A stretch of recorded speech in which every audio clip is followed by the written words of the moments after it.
Olá, meus irmãos e amigos, estamos nesse segundo estudo dessa série sobre o Sermão do Monte. E hoje vamos dar início à primeira parte desse conjunto de mensagens, ensinos, doutrinas que Jesus apresentou aos seus seguidores, aos seus discípulos e demais ouvintes. É interessante porque o Sermão do Monte, na listagem que Mateus apresenta no seu livro, começa com as bem-aventuranças. E é interessante, se você estiver atento à expressão bem-aventurados, há várias, digamos assim, há vários sentidos dessa expressão ou vários significados. Por exemplo, em algumas Bíblias, como essa que eu uso, a expressão bem-aventurados é felizes. Em outras traduções, talvez a gente possa encontrar outros termos, mas pesquisando o significado dessa palavra bem-aventurado, alguns colocam como afortunado ou próspero, alguém que é feliz. Mas a palavra grega para feliz ou bem-aventurados é makarios, já que está no plural.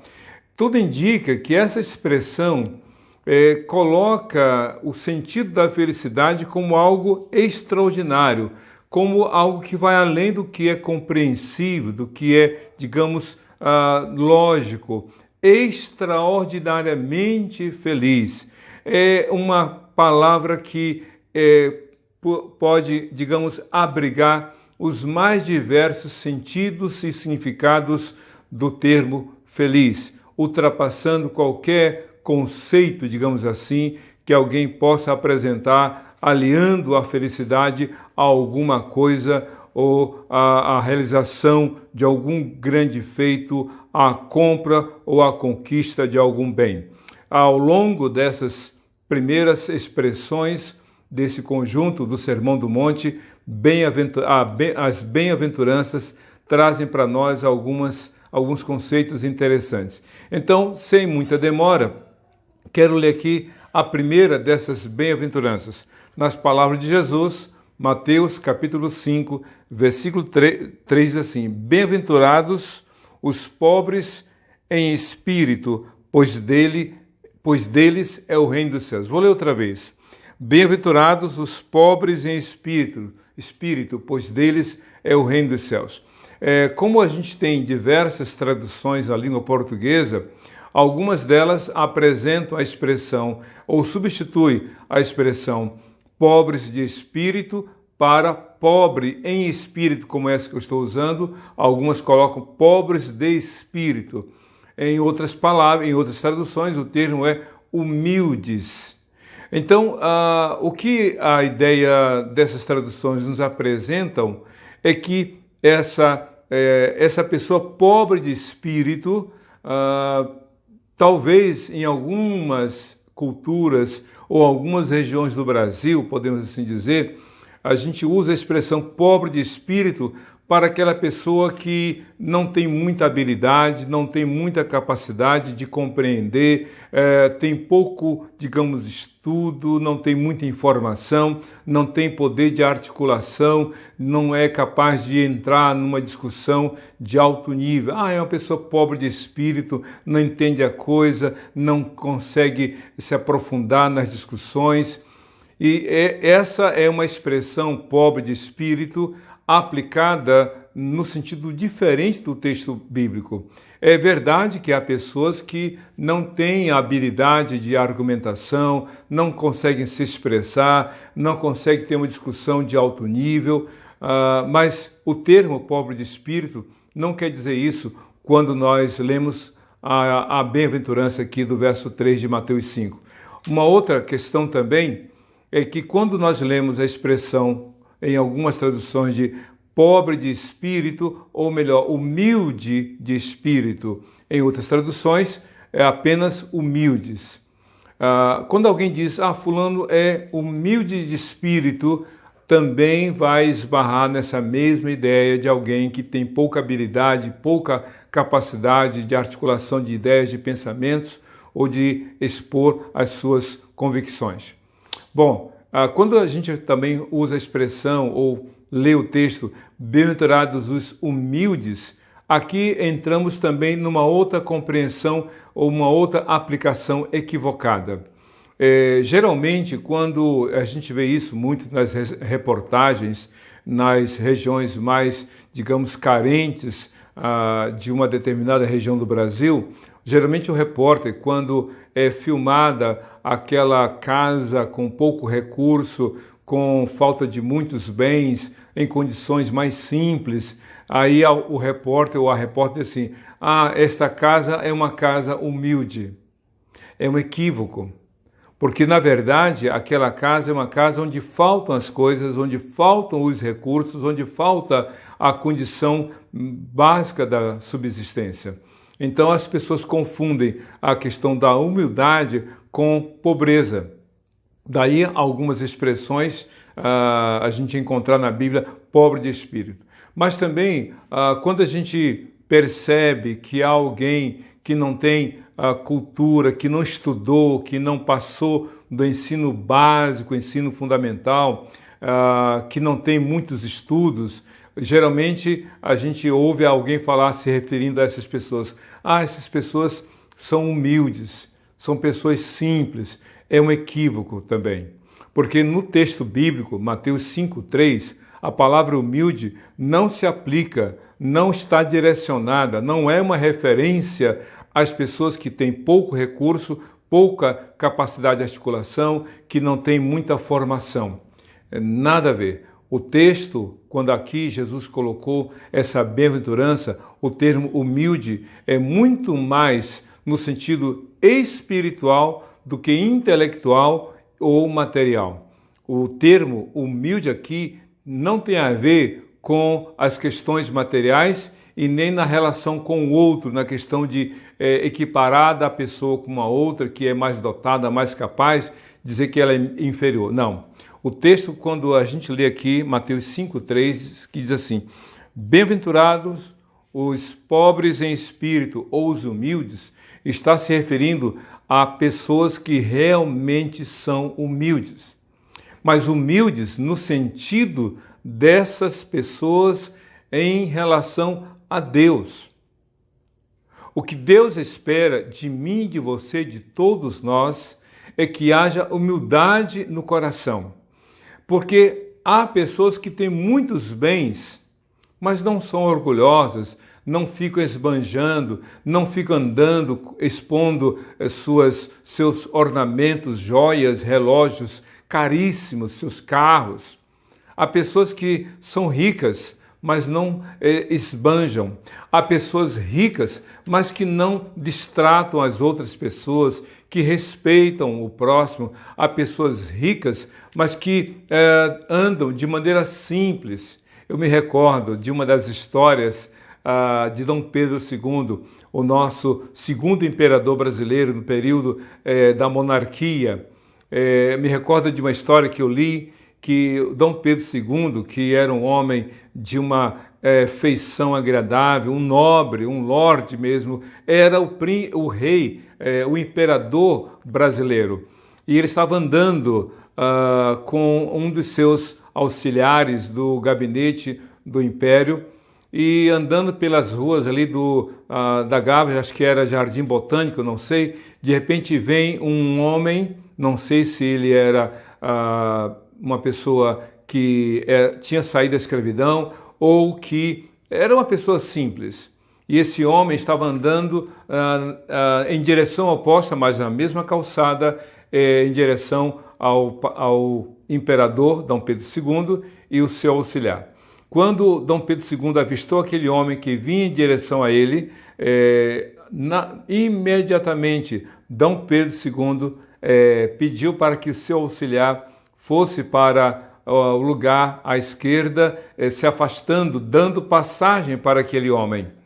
E aí, quando o auxiliar de Dom Pedro II viu essa movimentação do imperador, e que, em vez de seguir adiante, ao contrário, se desviou para dar espaço para aquele homem mais simples passar, o auxiliar disse, imperador, não deveria ele se desviar e dar espaço para o senhor seguir adiante? O senhor é o imperador. Ele é um homem simples, um homem que não tem cultura, um homem que não tem formação. Ele deveria ceder espaço e o senhor seguir adiante.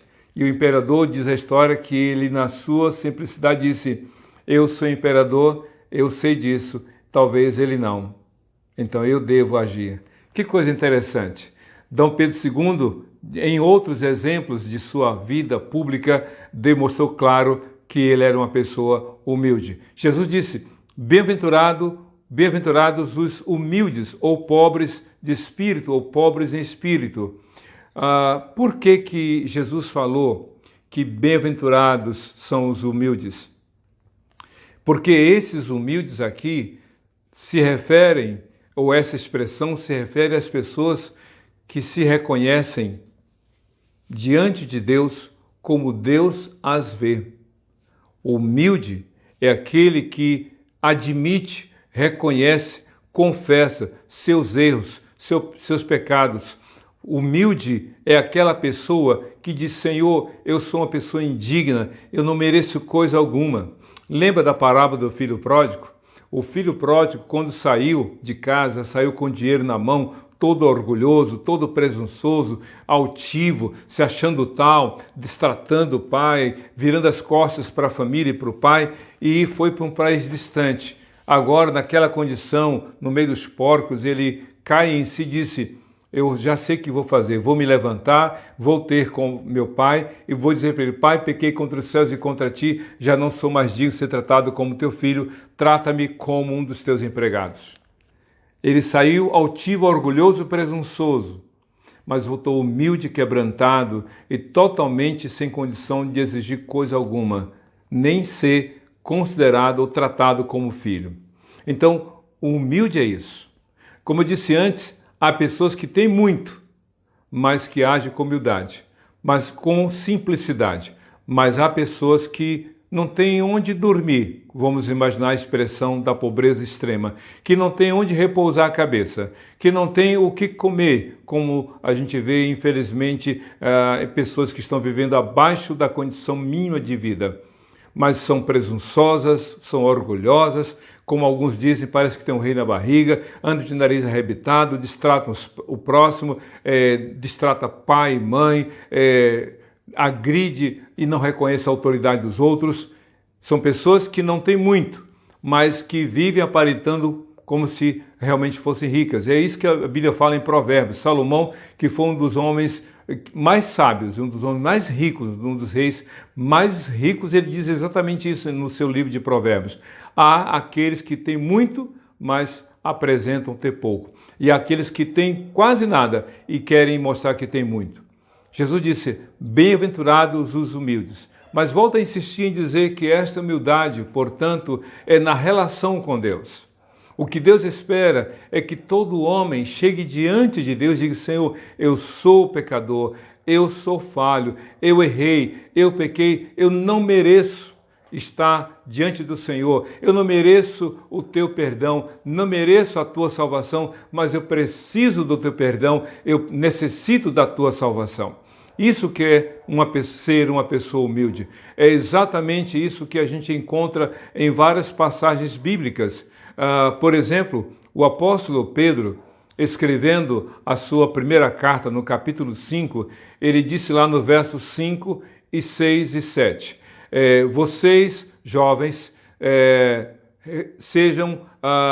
reconheçam a autoridade, estejam sujeitos aos mais velhos, e todos se revistam de humildade uns para com os outros. E é bom que se diga nessa passagem o seguinte, os mais novos devem estar sujeitos aos mais velhos. Essa é a lei, uma das leis da vida, é reconhecer a autoridade de quem está sobre você, pai, mãe, professor, diretor e assim por diante. Quem está numa condição de superioridade deve ser respeitado. Ainda que você não tenha nenhum vínculo com essa pessoa, só pelo fato de ela ser mais idosa do que você, ela deve receber ou deve ser respeitada. Mas é interessante que Pedro fala, jovens, estejam sujeitos aos mais velhos, mas todos devem se revestir de humildade uns para com os outros. Ou seja, numa questão de reconhecimento de autoridade, o mais novo ou o servo ou o subalterno está reconhecendo a autoridade daquele que lhe é superior. Mas todos, autoridades, chefes e subalternos, pais e filhos, professor e alunos, ou pastores e ovelhas, todos devem se tratar ou se relacionar de modo humilde uns para com os outros.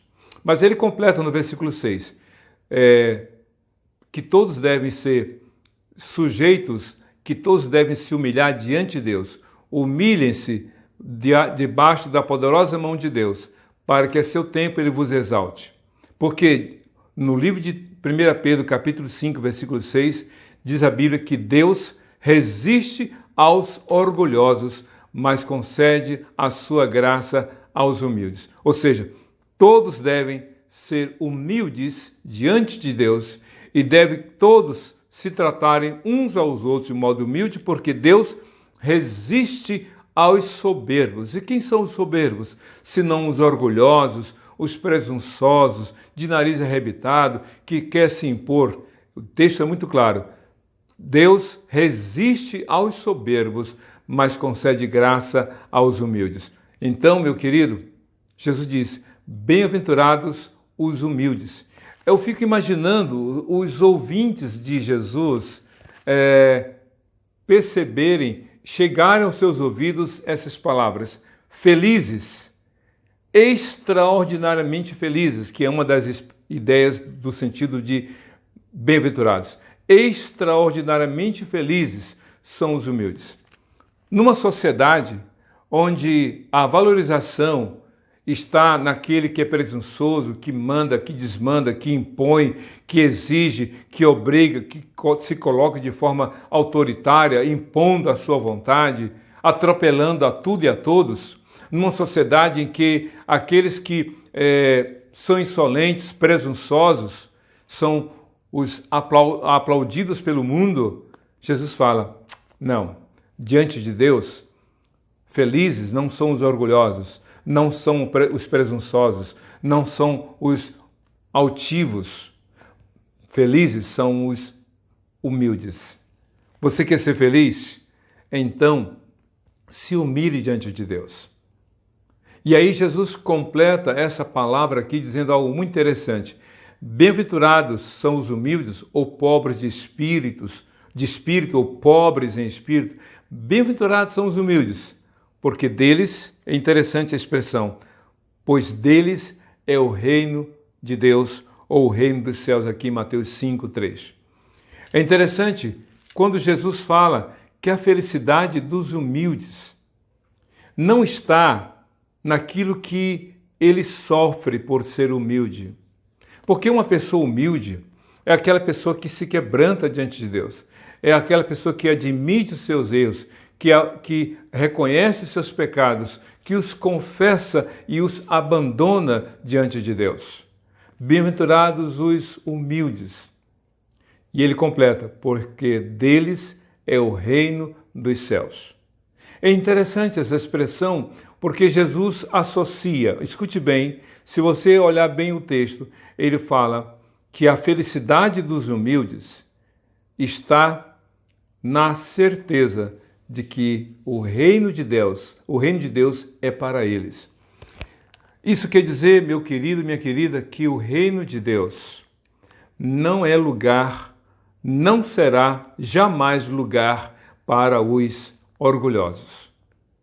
O reino de Deus não pertence ao presunçoso, não pertence àquele que não admite, não reconhece seus pecados. O reino de Deus não pertence àquele que levanta sua voz contra Deus, contra Jesus, contra a palavra de Jesus, contra a igreja de Jesus. O reino de Deus não pertence àquele que se acha o melhor, que se acha o certo. A vida é minha, o dinheiro é meu, o corpo é meu, eu que pago as minhas contas, então eu vou fazer o que eu bem quiser. Não, o reino de Deus não é para essas pessoas. O reino de Deus é para os humildes, é para aqueles que reconhecem o Senhor Jesus como o Senhor da sua vida, seu Salvador pessoal. O rei Davi, no Salmo 51, nos versos 14 em diante, ele diz mais ou menos assim: Deus, tu não te agradas de sacrifícios de animais, de ofertas gordas dos animais, de ofertas vultosas, de sacrifícios de holocaustos, senão eu teria dado tudo isso. Davi era rei, e como rei tinha muitas posses, como rei tinha muitos bens, como rei ele podia se apropriar até dos bens de outros para dedicar a Deus.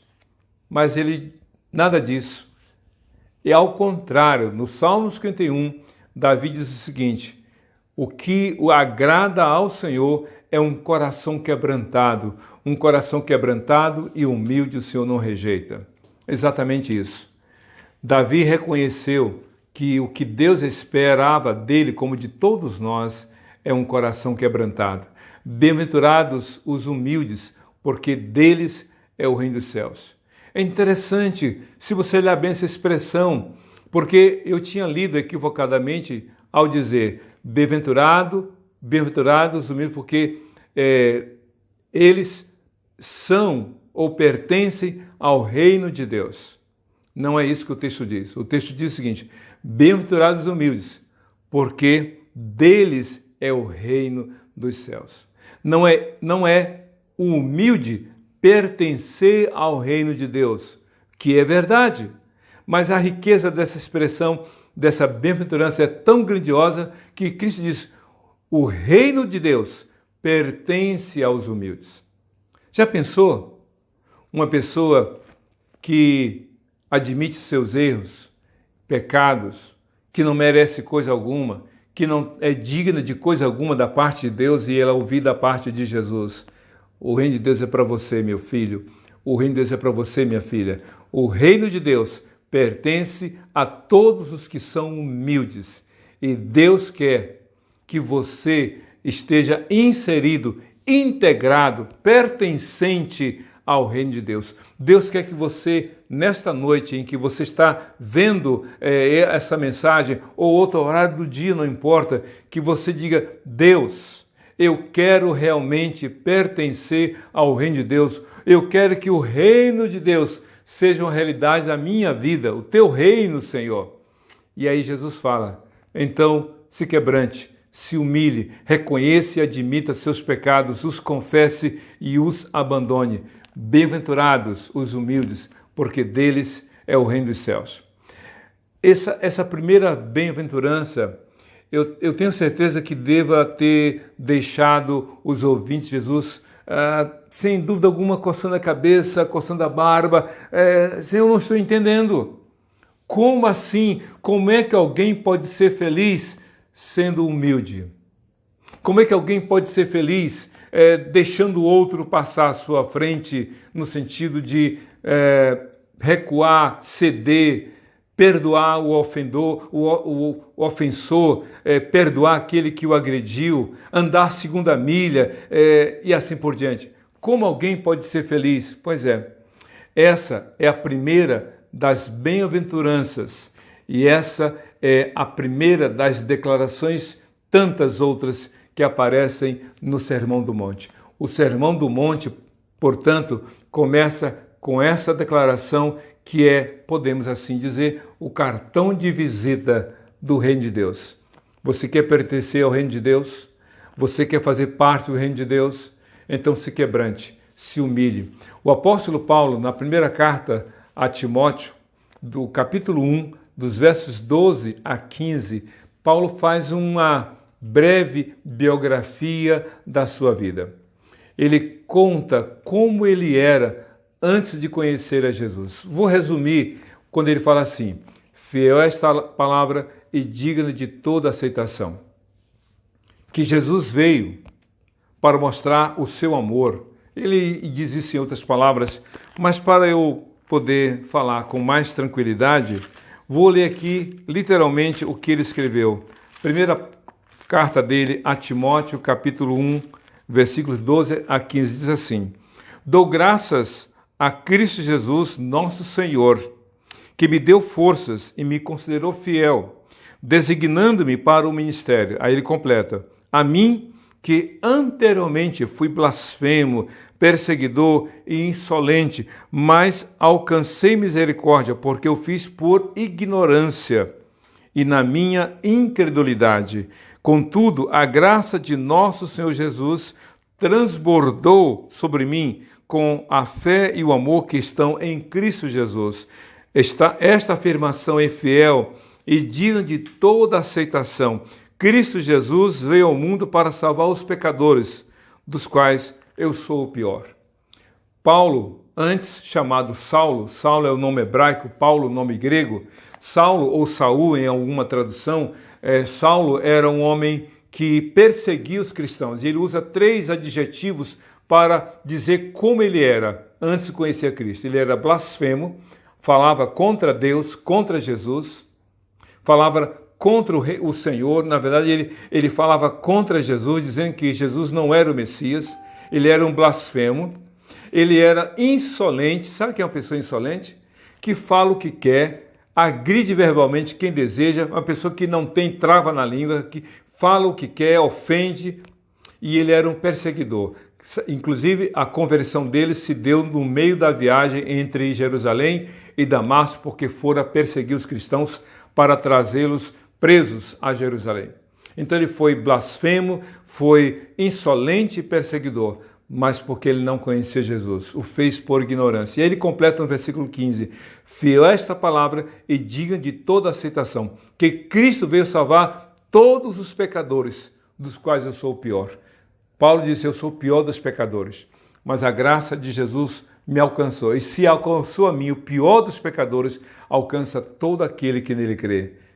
Bem-aventurados os humildes, porque deles é o reino dos céus. Há muita gente que está carregando muita coisa da sua vida, que acha que tudo que tem é o melhor, que é melhor do que o outro, que é superior. Muita coisa de presunção e orgulho na bagagem do seu coração, como se fosse um grande fardo. O reino de Deus, a porta é da humildade. E então você precisa se quebrantar, se humilhar e dizer: Jesus, eu estou aqui. Eu reconheço que sou pecador, eu admito os meus erros, eu declaro minha fé em Jesus, no Senhor. Salva-me, Senhor, eu preciso de Ti. Bem-aventurados os humildes, porque deles é o reino dos céus. Você pode pertencer a agremiações, famosas agremiações, você pode fazer parte de grandes conglomerados de empresas, você pode fazer parte de coisas que são restritas a pessoas exclusivas com cartão VIP. VIP em inglês é Very Important Person, pessoa muito importante. Mas todas essas riquezas deste mundo e todos esses impérios vão passar. O reino de Deus vai permanecer. Por isso, se quebrante e diga: Jesus, eu quero realmente pertencer a Ti. É por isso que em 1 João capítulo 2, versículos 15 e 17, com esse texto eu encerro, diz o seguinte: não ame o mundo e nem naquilo que no mundo há, porque o desejo da carne, o desejo dos olhos e a soberba da vida não vem do Pai, mas do mundo. O mundo passa com todos os seus desejos, mas aquele que faz a vontade de Deus permanece para sempre. Bem-aventurados os humildes, porque deles é o reino dos céus. Eu quero terminar esse breve estudo com uma oração. Quero orar por você e pela sua família. Vamos orar? Deus, muito obrigado por esse dia, por essa breve explanação. Que Teu Espírito Santo repercute em cada mente, em cada coração a Tua palavra, e para que todos sejamos de fato humildes na Tua presença, reconhecendo a grandeza e o poder de Jesus, aquele que é único Senhor soberano, que morreu na cruz e ressuscitou ao terceiro dia para salvar todo aquele que admite seus erros e pecados. É isso que eu te peço e já te agradeço, em nome de Jesus. Amém e amém. Que Deus te abençoe, hoje para todo sempre. Amém.